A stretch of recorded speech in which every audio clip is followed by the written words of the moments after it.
In this video, we will introduce you to the Stock Rover software. It's a real goldmine where all the information about the companies is gathered in one place. It also allows you to make comparisons between sectors or competitors. The design might not be optimal, but when we see all the available features, we quickly forget this aspect. I strongly advise you to use Stock Rover for your analysis, and the link will be available under this video. We will see how this powerful tool will save us a lot of time. It doesn't matter if we do analysis for value investing, income investing, or growth investing. When you log into Stock Rover, we can see the navigation panel on your left. It's possible to hide it if you find it takes up too much space. At the beginning, I advise you to leave it open so you can see all the options available.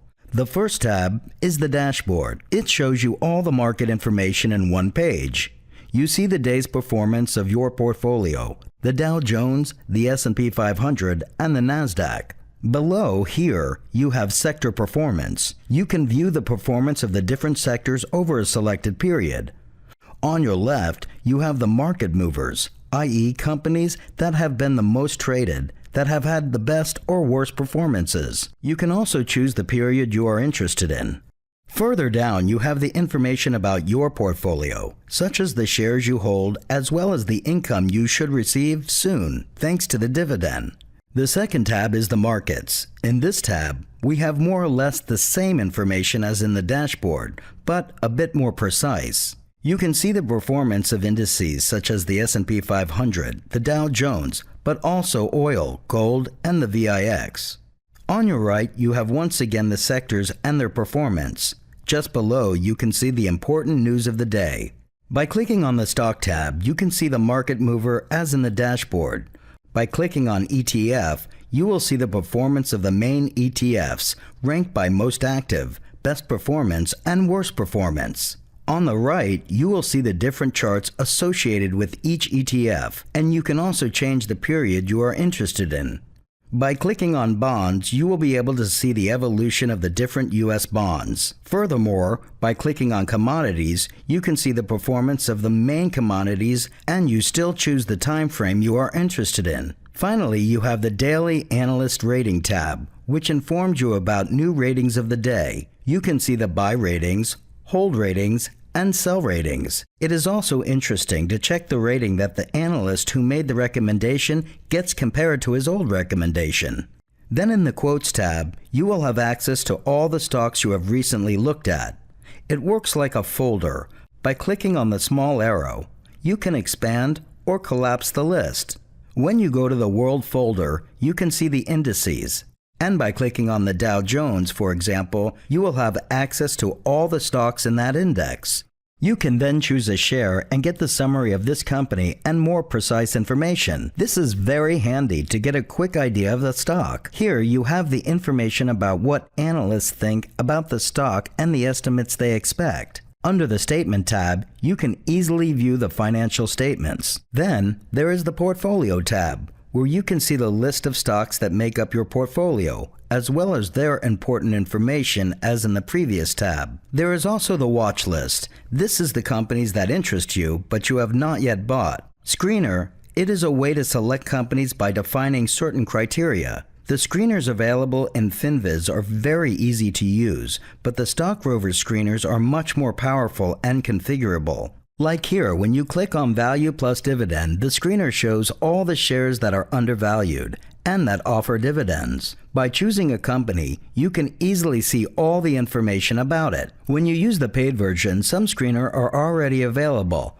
but we will come back to this in the Library tab. In the Layout section, this is really the display you prefer. Personally, I prefer the All mode because I can have access to all the figures of several companies very quickly. I can even see the statements of the different dividends, so it's easy to make comparisons. In the Insight view, you only have access to the Summary view. And in the Chart view, it gives you access to the graph, and the Table view only gives you the numbers without being able to see a small summary of what the company is doing. That's why I prefer the All view. You have access to all at the same time. And if you want to see the chart, you just have to click here to enlarge it, and you can easily reduce it as well. In the Portfolio Tools section, you can link your broker directly to your Stock Rover account. You cannot take a position via Stock Rover, but you can analyze it at any time. In the Future Income tab, you can find out about the next dividends you should receive in relation to the shares you own. The Portfolio Analytics tab analyzes your portfolio and its performance since its creation. In Plan and Rebalance, you have access to the way you manage your investments. By going to the More Goodies menu, you have access to stock ratings. This allows you to see an overall rating for the companies as well as ratings for different aspects such as growth, earnings per share, EBITDA, and revenue. Moreover, you can quickly see where this company stands in relation to other companies in the oils and gas industry, for example.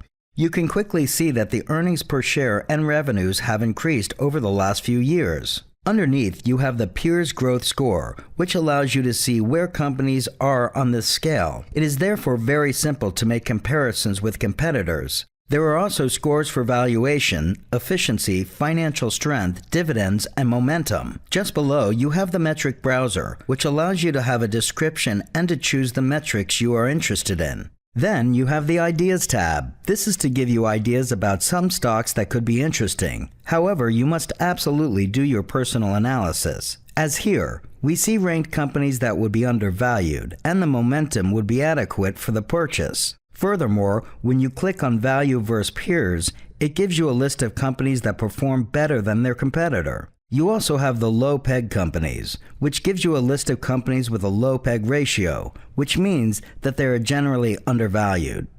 There is in the Earning Calendar tab the calendar of the result reports to come in the next few days. For example, by clicking on today's date, you have the complete list of companies that will present their results for the first quarter. You can see the EPS surprise, which means the difference between the forecast and the reality. Below, you have the Alert tab, where you can create any kind of alert. For example, if insiders are buying or selling, if big funds are buying or selling, or if a net margin is increasing or decreasing. In Alert History, you have access to all the alerts you have used before. Finally, the last tab is the Library. You have access to screeners, watch lists, portfolios, that have been created by different major players in the financial world. When you have the premium package, you have access to the portfolio of important funds, such as the one of Bill Ackam, who is a major financier in New York. Here's what goes around Stock Rover. If you want to get it, the link is in the description. The premium package costs $27 per month and you have access to a multitude of functions. I use it every day and I advise you to try it and make your own idea.